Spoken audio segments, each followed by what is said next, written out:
Snap Studios. If you love iPhone, you'll love Apple Card. It comes with the privacy and security you expect from Apple. Plus, you earn up to 3% daily cash back on every purchase, which can automatically earn interest when you open a high-yield savings account through Apple Card. Apply for Apple Card in the Wallet app. Subject to credit approval. Savings is available to Apple Card owners subject to eligibility. Apple Card and Savings by Goldman Sachs Bank USA, Salt Lake City branch. Member FDIC. Terms and more at applecard.com. This is a message from sponsor Intuit TurboTax. Taxes was getting frustrated by your forms. Now, Taxes is uploading your forms with a snap, and a TurboTax expert will do your taxes for you. One who's backed by the latest tech, which cross-checks millions of data points for absolute accuracy, all of which makes it easy for you to get the most money back guaranteed. Get an expert now on TurboTax.com. Only available with TurboTax Live full service. See guarantee details at TurboTax.com/guarantees.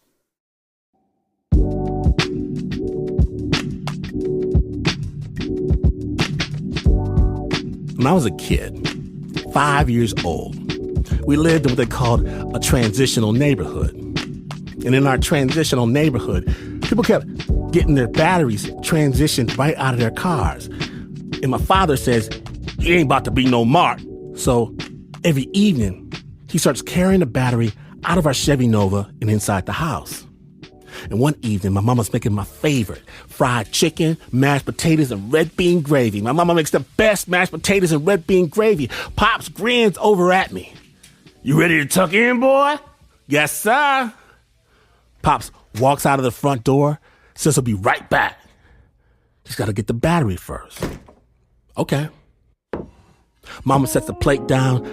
I can see the heat wafting off the crispy chicken, and I'm waiting. Everybody knows mashed potatoes only taste good when they're hot. But I don't say nothing. Still, he doesn't come back from outside. I'm staring at the food, stomach rumbling. My mama tells me to go ahead and eat, baby. But I don't want to go ahead and eat. Through the window, I see our car hood popped open. My mother opens our front door. Bill? She sits back down, gets up, sits down again, then slightly higher pitch. Bill! We wait. Wait a half an hour. 2 hours later, she calls my uncles, the neighbors, the church folk. People start filling the house and telling me it's gonna be all right. My auntie wraps our untouched dinner plates in saran wrap. We'll save this for later, baby. In the morning, the hood of our car is still popped open. My mother sits next to my auntie, red-faced from the crying. My uncles have taken to knocking on doors. Church ladies moan in the living room, gathered in a prayer circle. Pops doesn't show up that afternoon. Doesn't show up later that evening. Finally, wailing, my mother picks up the phone to actually call the police. My father walks into the house. Bill! He looks angry and dirty, even as we hug him, me crying, my mama praising Jesus. Lord, Lord, Lord! A scowl stays etched on his face. Where you been? When my uncles ask, what happened? What happened? 5-0 locked me up, said I stole my own damn battery out my own damn car. That's what happened. A heavy quiet freezes everyone in place as my uncles take several moments to digest the words. The silence stretches, twists, expands, and finally, looking first to each other, then back at my father, my uncles howl. Side-splitting guffaws, tears streaming down eyes, slapping each other on the back, laughing, then growing still, only to erupt laughing again at full strength. Dummy! Says Uncle Elders. How you gonna get arrested for stealing your own battery? Get out! They can't stop laughing. Get out! My uncles shuffle away, cackling, leaning on each other for support. House empty.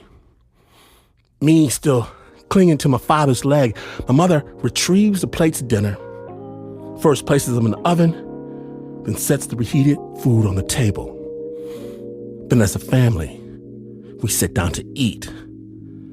My favorite, fried chicken, mashed potatoes, and red bean gravy.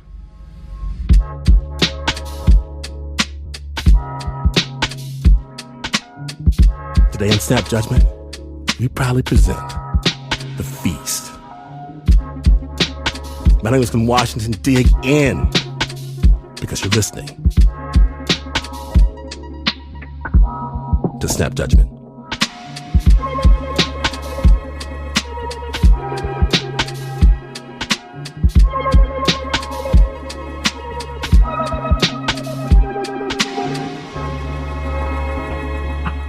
Now, we begin behind the walls of a level 2 prison in western Michigan, and sensitive listeners should note, this story does reference police violence and contains strong language. We'll hear first from Michael Thompson, who was recently released from incarceration, and he spoke to us from his home near Flint. Snap Judgment.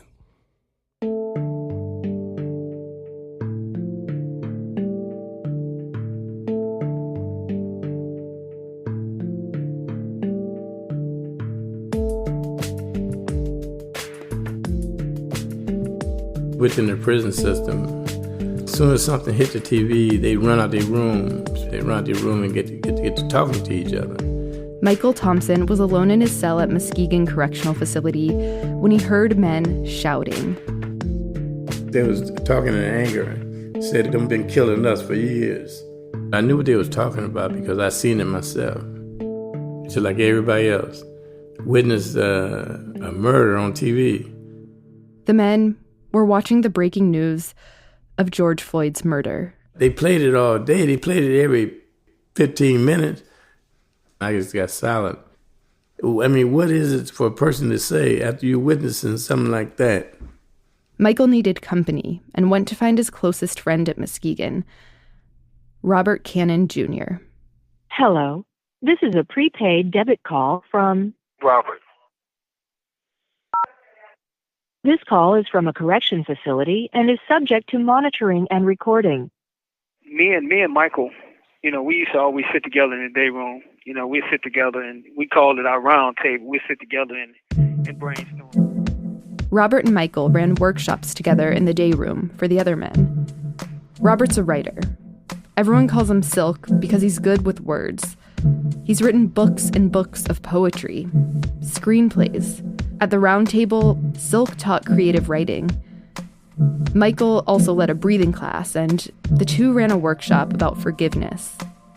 We sit together and brainstorm about ideas, about the future.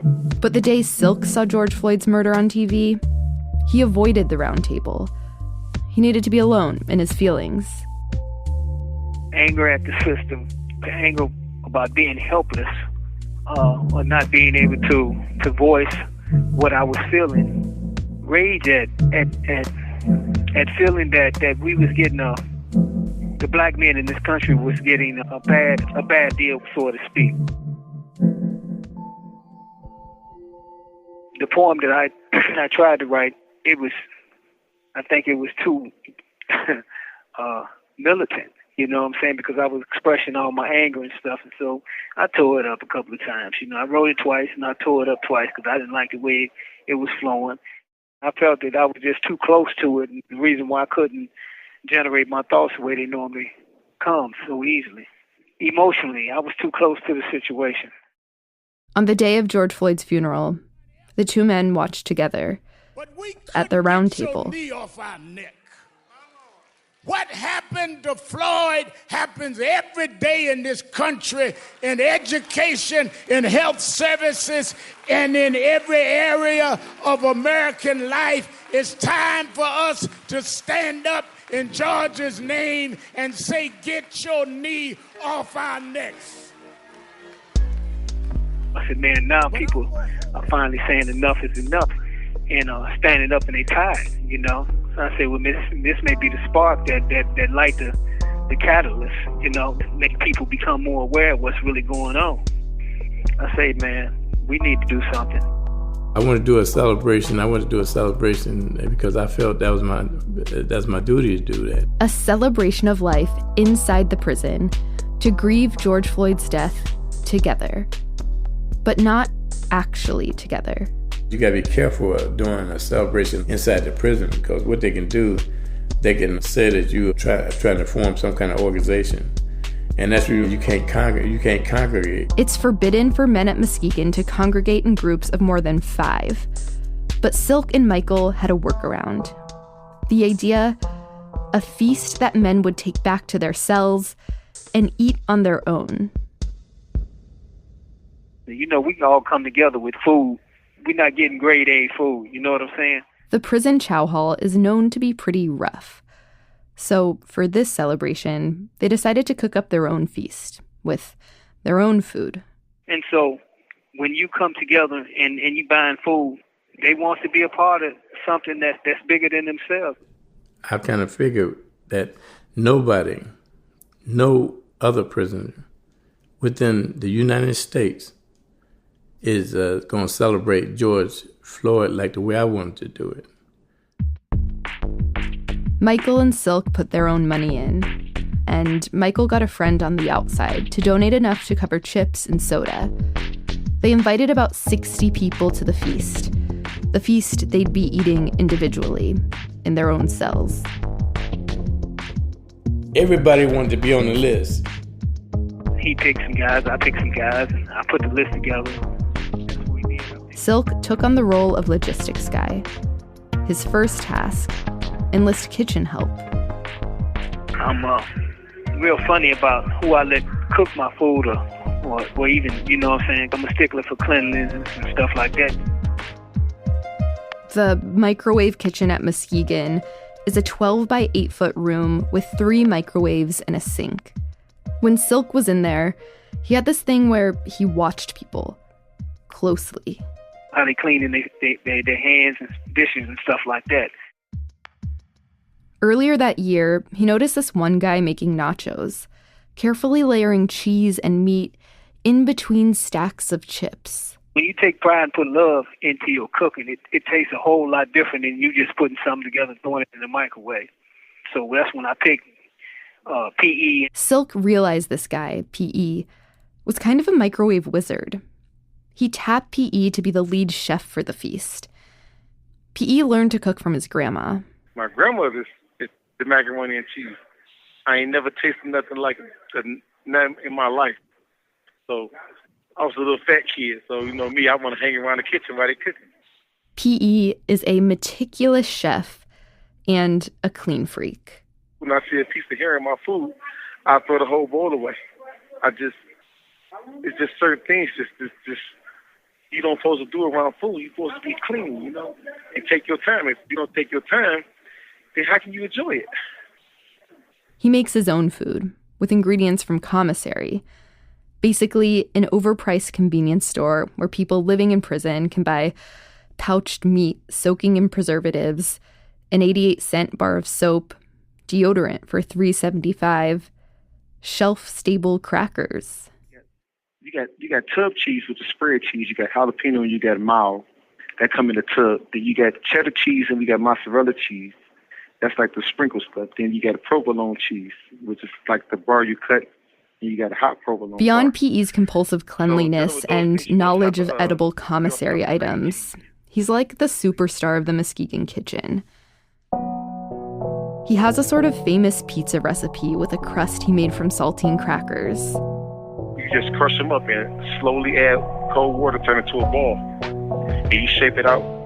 He makes lasagna with cup of noodles and cream cheese, pecan pie with a cookie crust, cheesecake with mozzarella cheese and a lemon mousse. Lemonade Kool-Aid, the powdered milk with a little bit of regular milk, and you get the whipping, and it's gonna fluff up.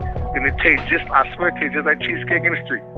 This guy thought he was a real 5-star chef, you know what I'm saying, man, with that cheap meat. And you got pepperonis, you got salami meat sticks, turkey, something. A lot of guys who've been around me for years know that I can cook. So when they hear that I'm cooking something, they're like, oh, hell yeah. We with that because we know he can cook. So Silk, the writer who wanted to bring everyone together summoned P.E., kitchen superstar, into the day room to discuss his plans for the George Floyd celebration of life. I showed him what I had, and then I asked him, I said, well, listen, this is what I got. $300. What do you think? Do you think this is enough for 58 guys? When he told me the number, I thought, I asked him, was he serious? Because it was a whole bunch of people. And that list wasn't even complete. First, I was in shock, truthfully. And after I got over the shock, I was like, what's the menu? It all depends on what the menu is. The menu. So we limited by some of the stuff we can do. Silk knew the options. DIY meals in prison typically take shape as a wrap, a bowl, or nachos. So I said, listen, man, I don't want to do wraps this time. I don't want to do bowls because everybody's always doing bowls. I wanted to be something a little bit special that nobody normally does. Let's get him a bagel. A bagel sandwich loaded. Once Michael and Silk decided on bagel sandwiches, P.E., the wizard of prison food, got to work, plotting a celebratory feast on a bagel. It's prison food, so how can you make it taste like this? So you go through, you've tried a few times with different things, seeing how it tastes. So this is what I do. I experiment to see if I like it. And if I like it, I figure like, hey, everybody else will like it as well. P.E. put his headphones on and got a notebook out and listed every type of meat, sauce, and cheese available from the commissary. And I started making combinations about what I think that goes together. Like maybe salami meat doesn't go good with ranch dressing or something like that. But onions and peppers... To me, that brings out a lot of flavor and a lot of type of meats like salami and... P.E. chose his favorite combinations on paper and then went to the microwave kitchen to start testing them out. Cheese with meat sticks, mackerel and garlic pickles, rice cooked with jelly. I did a lot of experimenting with bagels and stuff before I decided on which ones I was going to use. He got his hands on every kind of bagel in the store. We got a bagel called Everything, and we got a plain bagel, but to me, those don't got the type of flavors I was looking for. He went with cinnamon raisin. Why cinnamon raisin? It all got just like this, let me try to describe it to you. It got like a cereal taste to it. The final dish P came up with was a groundbreaking fried rice bagel sandwich, layered with meat, cheesy noodles, fried rice, chili, sweet onions and bell peppers, all layered on 2 halves of a cinnamon raisin bagel, topped with a pickle. Dill pickle. You get that plain old vinegary taste. So you add that to something sweet, and a little bit of spice and a little bit of bread and cheese and some meat. That's all your flavors marinated together. You know what you get already. An explosion. An explosion. P.E. wrote the recipe down in his notebook, and then he started to worry. Everybody don't have the same taste buds. So when I come up with these different recipes and stuff like that, I do worry and have concerns that people might not like it. So the next day, he went around to every participant. With a pad of paper, rather than pen, and I go around and ask those guys anything that you don't like. Do you eat onions, bell peppers, fish? For those who don't eat red meat, we use turkey meat sticks for it. And are there a lot of guys who don't eat red meat? Yes. They offer different type of diets in here, like gluten-free or no tomatoes or no onions, kosher diet, vegan diet. You got like... P chased down around 60 different men about their dietary preferences and kept tabs in his notebook. But he had another kind of bigger concern. My main worries and concerns were about the officers, because a lot of officers don't like to see us grouped up doing something positive. They'd rather see us going at each other's throats and beefing or going to war over some garbage. They don't want to see us unified, because they believe that once we start to unify, we'll start tackling issues that really is our concern. So that was my concern and my worry, that the officers in the unit would take offense to what we was doing and tell us to stop or go so far as write us tickets. P.E. had gotten a write-up for congregating before. It was called failure to disperse, and he was sent into solitary confinement. He didn't think the George Floyd celebration would get that tense. But if it did... Hey, it's the consequences of us being in prison, so we just accepted whatever came with it. I know we was doing this for George Floyd. A week and a half before the celebration, Silk and Michael started buying ingredients from commissary. Noodles, rice, meat. Where'd you keep all the food, as you're buying it up? Did you keep it in your cell, or? Yes, I was putting stuff up under the bed, on top of the locker, hanging from hooks up under the, you have a few hooks hanging along the walls. Silk bought over 60 cans of soda from the soda machine. I bought all the pops and took all of them to my cell. And was it crowded? Like, how much space did that food take up in your cell? Well, yes, it was. It was crowded. Them cells was about a 10 by 12. I had stuff, believe it, I had stuff everywhere. Meanwhile, P.E. was in charge of getting onions and bell peppers. Vegetables, you got to get those from the kitchen. And how do you get those from the kitchen? That's illegal. Really?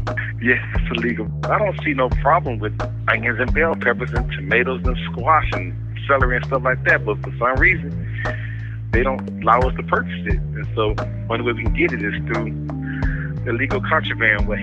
Do you feel comfortable talking about it, even though it's illegal? What are they going to do? They can't. As long as I ain't got none right now, they can't do nothing about it. Plus, P.E. says most officers don't really care if they see you with a bell pepper. Like, officers that walk down the rock and see you with bell peppers, they really don't care. But other officers be really mean about it, try to write you misconduct, like theft tickets and stuff. They say, you can't get it no other way, so you had to steal it. And that's a bummer. Over the course of a week, men smuggled onions and bell peppers out of the chow hall kitchen. They got $1 per vegetable for their hustle. In the end, P.E. had about a dozen onions and a dozen bell peppers. I let other people hold them for me. The night before the celebration, P.E. gathered up the vegetables. Silk unhooked bags of meat sticks from his wall and slid packets of seasonings out from under his bed and brought them to the microwave kitchen.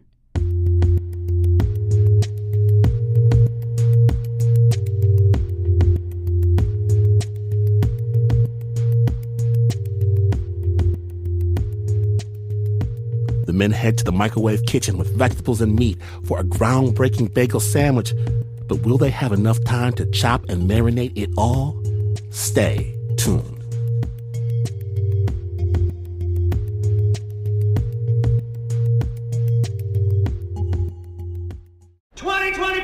Are you ready to rock? A little help? Dave? Dave's Killer Bread is ready to rock your January reset with killer taste, killer nutrition, and a sweepstakes to win 3 VIP concert prize packs with round-trip airfare, luxury hotel stay, and much more. Text RESET to 73876 and enter for a chance to win. No purchase necessary. Visit daveskillerbread.com/reset for details. At the top of everyone's goals for 2025 is getting control of your finances. So, stop spending crazy money for wireless. Switching to Mint Mobile lets you maximize your savings with plans starting at $15 a month when you purchase a 3-month plan. What I didn't understand at first was that I could keep my phone. So I kept my phone, kept my contacts, kept my phone number, just ditched the high prices. You can too. To get this new customer offer and your new 3-month unlimited wireless plan for just $15 a month, go to mintmobile.com/snap. That's mintmobile.com/snap. Cut your wireless bill to $15 a month at mintmobile.com/snap. $45 upfront payment required, equivalent to $15 a month. New customers on first 3-month plan only. Speed slower, above 40 gigabytes on unlimited plan. Additional taxes, fees, and restrictions apply. See Mint Mobile for details.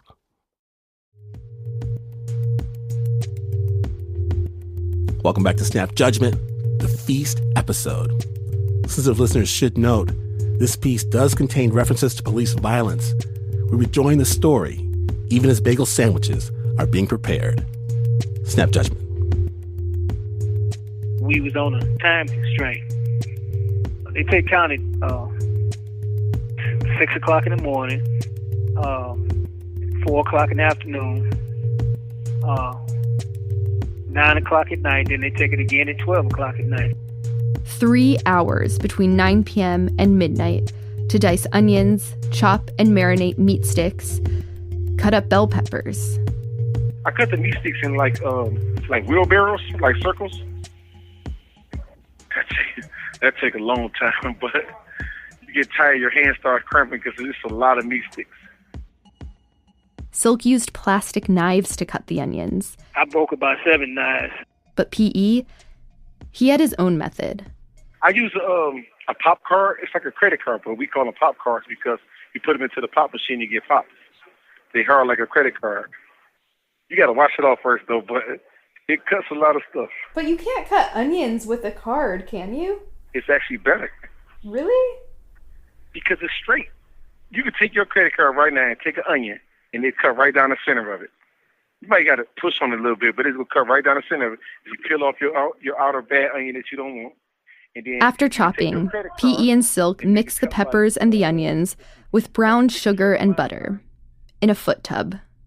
Please don't judge us, but they're actually foot tubs like you get in the doctor, like the big pink bowls, and we get them brand new, and we use them to like cook and mix food in. So I had one of those damn near full. After 3 hours in the kitchen, once everything was chopped and diced and soaking in oils and seasonings, P.E. scrubbed the countertops while Silk wrapped up the food in plastic bags. Let me reiterate, I said plastic bags, but what I did was, they sell tortilla shells, a bag of tortilla shells. I had 4 of them, and I secured Silk wrapped the food in those little cellophane wraps that come around taco shells. We double wrapped them to keep the smell down. Silk brought the meat and peppers and onions back to his cell, set his alarm for 4 a.m. the next morning, and drifted off to sleep, surrounded by bags of food. We didn't have no real smells. Silk got to the kitchen a bit before 5 a.m. the next day. Before guys got up to come down to get their cups of coffee and all that stuff. P.E. was already there, assembling popcorn bags that he had cleaned with toilet paper pieces and saved to use as part of his microwave magic. He filled each bag with rice and butter and seasonings and put them in the microwave. The next thing you know, they start browning and frying inside the popcorn bag. He blasted the rice until it was brown and crispy.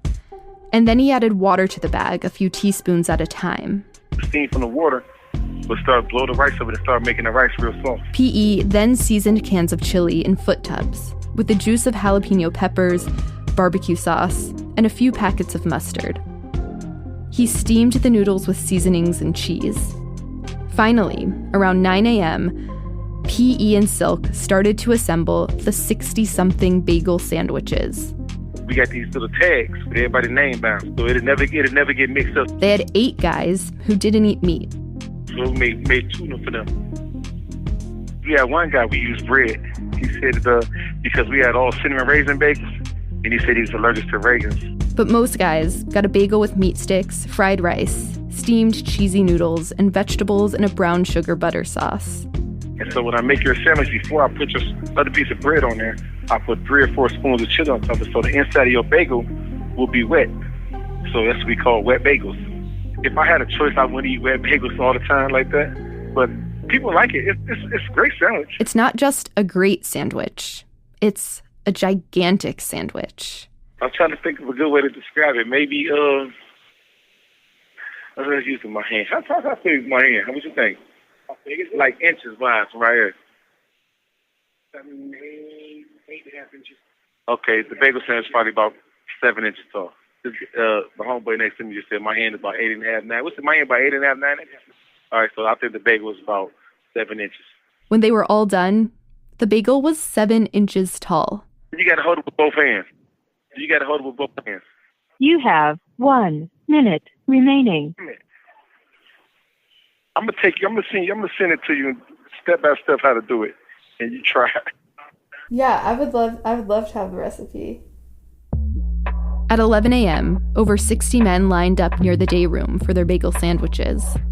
One of them, who the guys call Picasso, had drawn a portrait of George Floyd with colored pencils on a piece of butcher paper and hung it in the day room. As soon as P.E., Silk, and Michael started passing out the bagels, an officer approached them. Now, when he first came into the day room, he was very aggressive. Like, what the hell is this? And what the hell y'all think y'all doing? We had like 4 tables together, packed with pops and chips and bagels and cookies, all types of stuff. We gave out like a whole meal. He was upset it was so much. The officer turned to Silk. He asked me the question, well, who paid for all this food? I said, I did. So he said, well, you can't just pay for food and give it away. I said, I can. I said, if I want to go to the store and spend $150 and turn around and give it away, I can do that. P.E. tried talking the officer down. See, I was one of the more frustrated ones, but I was trying to control it because I know we was doing this with George Floyd. So I kind of, as I'm talking to this officer and talking to the other inmates, I'm trying to keep that out in front of my mind, like, we doing this for a very positive purpose. But what I was thinking was, please just don't escalate the situation, thinking about the officer or other inmates. I just didn't want them to escalate the situation. Then they want to know who giving all these sandwiches away. Well, where y'all getting these sandwiches from? We just celebrating George Floyd. And then when you said that, it sounded like something triggered off inside him. And so he said, do the warden know anything about this? Did the warden authorize this? And they got louder and they got it in his face. They got extremely mad. After about 7 minutes of commotion, the officer left, went to the warden's office. I don't know what he said to him, but he never came back. The officer causing the commotion was white. And Silk says when that officer went back to the warden's office, there was a black officer there. The other officer told him they're not violating, now leave them alone. And he did. With the officer gone, the feast was underway. We get each and every one of them a bagel sandwich. They got more than enough meat in it. It was loaded. And then they said things to me like, man, this is beautiful, man. This is beautiful, man. And then they started talking love. Love you, man. And that's something that's unusual in prison. But they was hugging and embracing me. Said, man, I really appreciate this, man. Thanks, man. Before the men went back to their cells, Silk made an announcement. I told each guy to go back to their cell. I said, all I ask is you go back to your cell for 8 minutes and 46 seconds and give him a moment of silence. Because I want the reality of how long that is to set in. And every one of them came back and told me, say, Rob, man, you know, 8 minutes, man, that's a long time, man.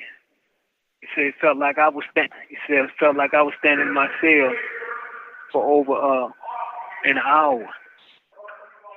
When Silk went back to his cell, he couldn't eat his bagel. He was too emotional. My emotions are across the gamut, but on far as up and down. When you look at the justice system, and you say equality it should be all for one. It's not like that. That hasn't been my experience. I mean, how many more people have to die? It's sad. Michael also went back to his cell after passing out the bagels. Well, I was thinking about the incident. It's like a video camera in my head. And how could I go back to my cell wagging my tail? That wasn't going to happen. Everything feels sad when it comes down to unnecessary death. So everything started piling up on me, all the thoughts and the injustice I received. I was in prison for some dumb stuff. That's what I was mad about. You know what I'm saying? You talk about anger. That's what I was angry about. But the George Floyd thing, I was sad. But the only difference, I'm still alive, and George is dead. So that was a horrible thing that happened to that man. And that ain't the first time that didn't happen. It didn't happen all across the United States. And it's been happening for years. And I know friends of mine that done disappeared through the years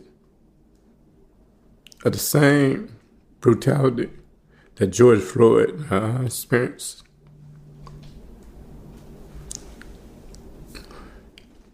So that's the reason why I wanted I wanted to do something because it wow, boy, it had become personal to me. Silk ate his bagel sandwich later that evening. It was so good, he wanted to get the recipe copyrighted and sell it in restaurants across the country. He really wanted me to make the bagel sandwich. I was going to ask you about this. What's the hold up now?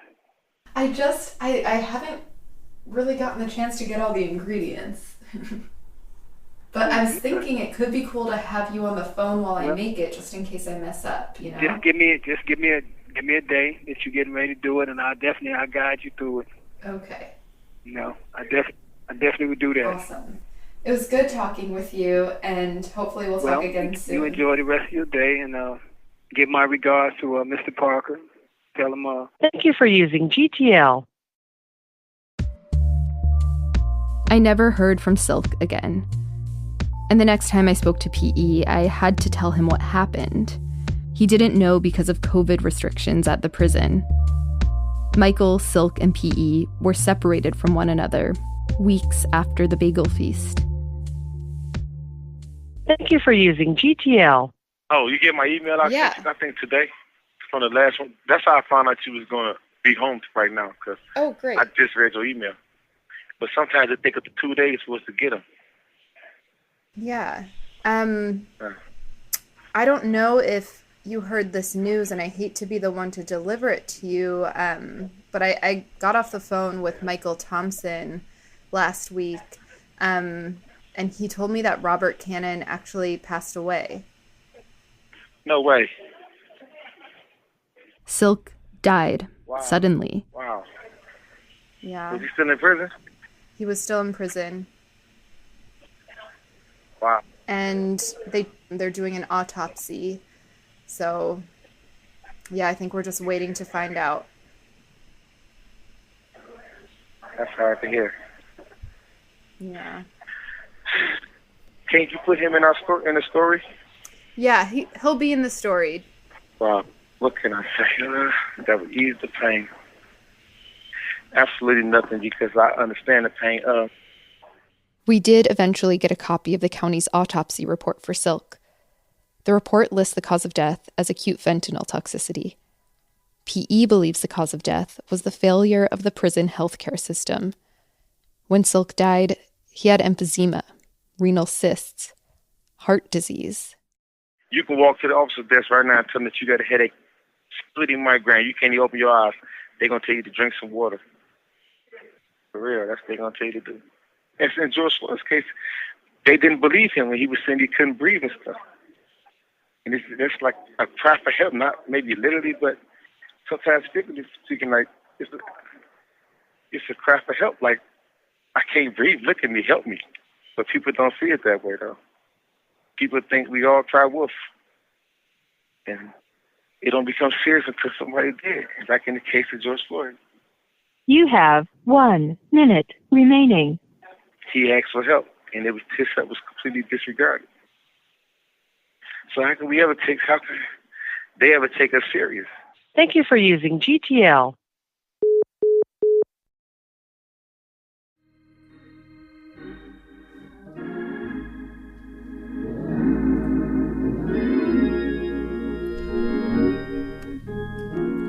I'm free.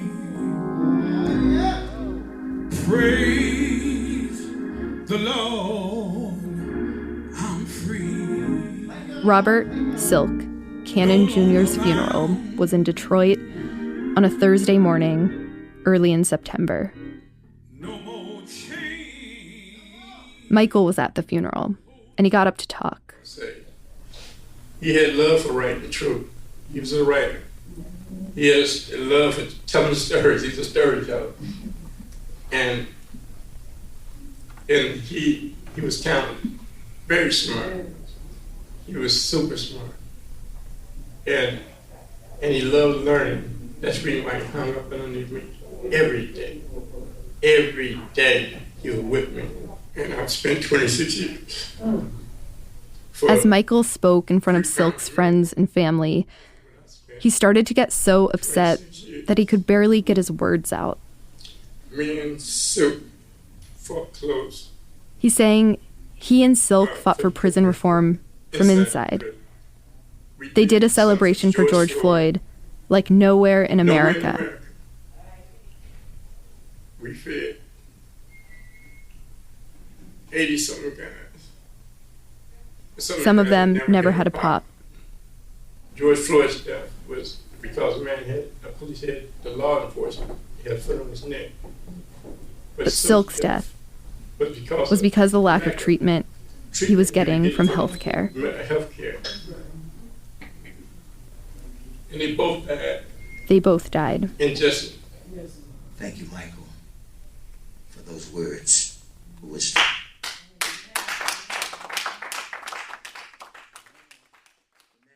Robert was warded to the state, and the state did not take care of him. And George Floyd depended upon law enforcement, and law enforcement failed him. It's all a joke. It's all a game. It's proof. Proof with me, and proof with Silk right now in the casket. George Floyd's death, the only difference I see is one had his foot on his neck, and the other one had an invisible foot on his neck. Silk's memory lives on with his girlfriend and soulmate, Delores, his sister and brother, cousins, nieces, and nephews, and all the men who gathered together to grieve George Floyd's death over a 7-inch fried rice bagel sandwich. Don't you worry about me. Oh, my Lord, when you hear my home going. Don't you worry about me. I'm just another soldier. This story is a tribute to Silk, Robert Cannon Jr. Robert was 62 years old when he died. May he rest in power. A study by Vanderbilt professor Evelyn Patterson shows that time served in U.S. prisons has a direct correlation to years of lost life.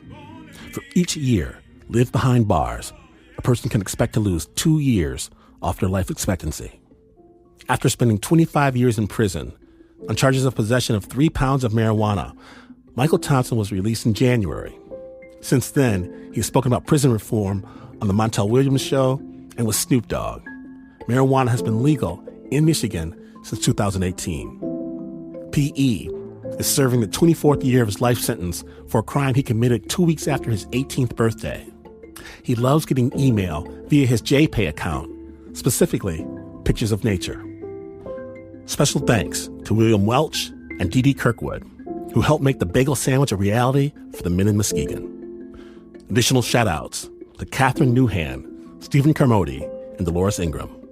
And to Tana Ganeva, a criminal justice reporter who has written extensively about Michael Thompson's incarceration and petitions for clemency. You can read more about the men's celebration of life for George Floyd in her article in The Counter. We'll have a link at snapjudgment.org. The original score for this story was by Renzo Gorrio. It was produced by Shaina Shealy.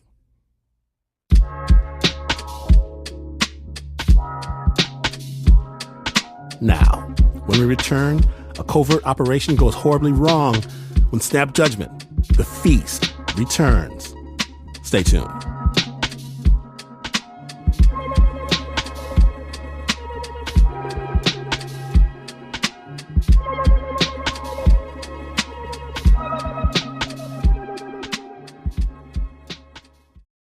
Acorns makes it easy to start automatically saving and investing so your money has a chance to grow for you, for your kids, and your retirement.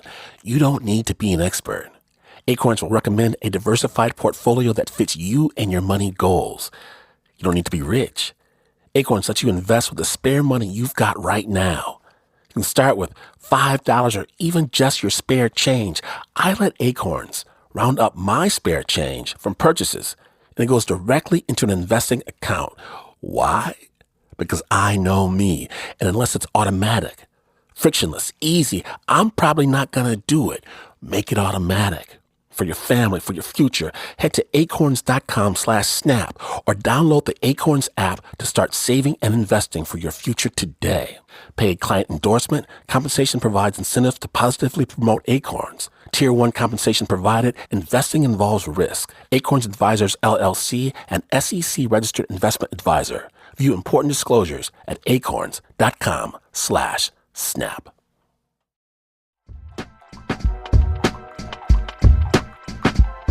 Welcome back to Snap Judgment. You're listening to the Feast episode. My name is Glenn Washington, and we've been featuring amazing stories of grit and determination, but nothing like this. Snap Judgment's Anna Sussman takes us to China, to an orphanage where a young child is just about to meet her new American mother for the very first time. Snap Judgment.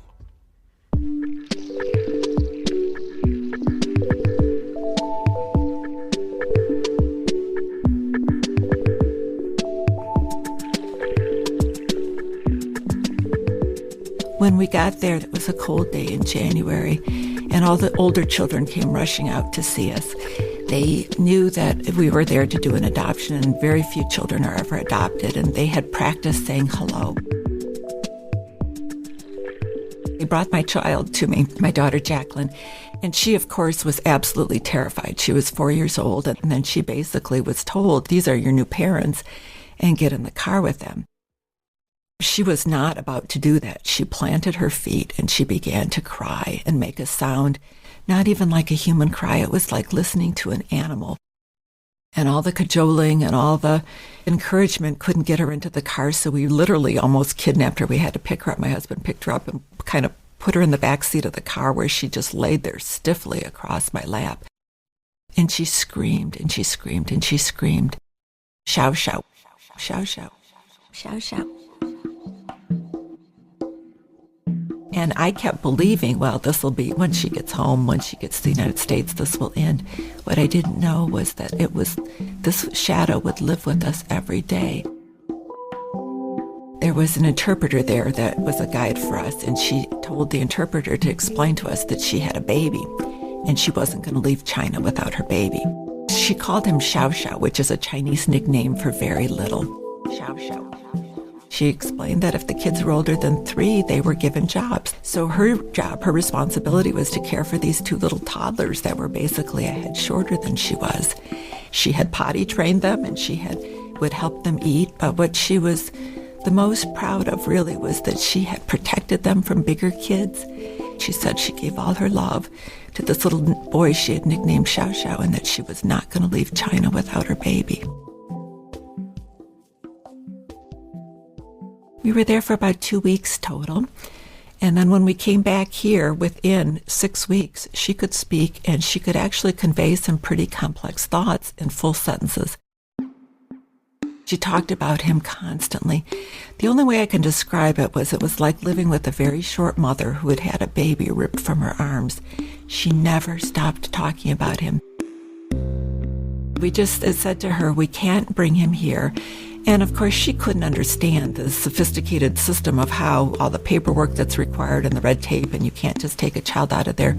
To be honest, I never even thought about trying to bring him here. I just kept thinking that she would get over it. One of the things I can remember most vividly was the first time I took her to McDonald's. She couldn't believe that not only did you get this cool meal, but that you also got this little toy, in the Happy Meal. But then I noticed every time we went there after that, she wouldn't open her Happy Meal package. She'd hold the toy up to the light to see what it was. And then when she got home, she stuffed him in a little box. And finally I asked her what she was doing, and she said Xiao Xiao never had a little toy. There was no logic that you could give her in terms of trying to explain why he couldn't come here. She had noticed that we only had 5 chairs around our dining room table and that they were already full. And so she said one night, well, he could just sit on my lap while we ate. And then one day she took me up and she showed me her bed, and she said, we wouldn't even need to get him his own bed. He could just slip right here on the other end of the bed from her. I started writing an email to a small group of friends and telling them about Jacqueline and her baby. Unbeknownst to me, and sometimes with my permission, these emails started to get forwarded to people who knew people who knew people, and then the responses started to come.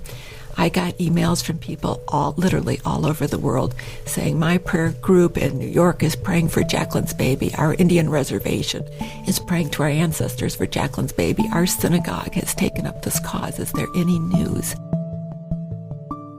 The lady I've never met, I wouldn't recognize her if she walked into the room, from Minnesota, put up all the adoption fees and said, I'll pay the fees if we could bring him here. A lady in Tennessee said, I'll buy him clothes until he's 18 years old. Someone sent a bike from Florida. And then her story got told to some powerful folks. It ended up with a United States senator who ended up cutting through red tape on the INS side of things. And then the story was taken to the Chinese officials. And they worked together with the United States authorities.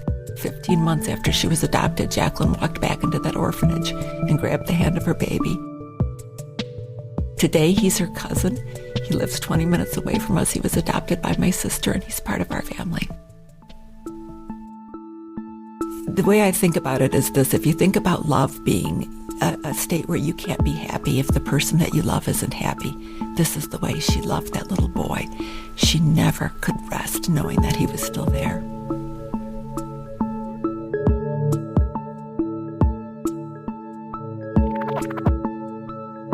Go ahead. Go ahead, grab a tissue, wipe your eyes. Don't be embarrassed, Snappers. It just means you're a human being. Shasha's gonna be all right. Many thanks to Cindy Champanella for sharing her story with the Snap.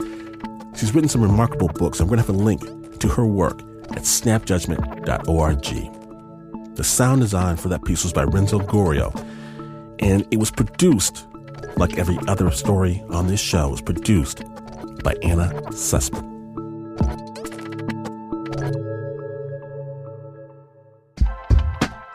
Yes, that was but one episode from the Snap Judgment Kitchen. Please understand, there is so much deliciousness waiting for you to devour. Subscribe to the Snap Judgment Podcast. Instantly become the tastiest person you know. That is right.